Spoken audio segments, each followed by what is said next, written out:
هل أتاك حديث الغاشية وجوه يومئذ خاشعة عاملة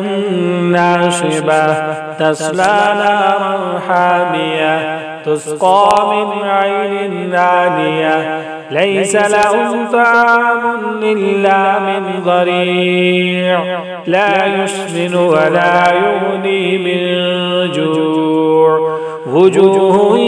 يومئذ ناعمة لسعيها راضية في جنة عالية لا تسمع فيها لاغية فيها عين جارية فيها سرر مرفوعة وأكواب موضوعة ونمارق مصفوفة وزرابي مبثوثة أفلا ينظرون إلى الإبل كيف خلقت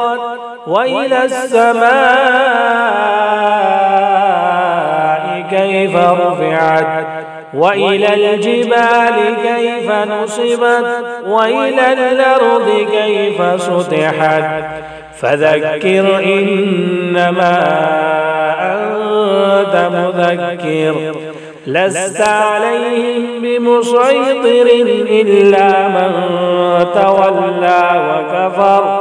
فيعذبه الله العذاب الأكبر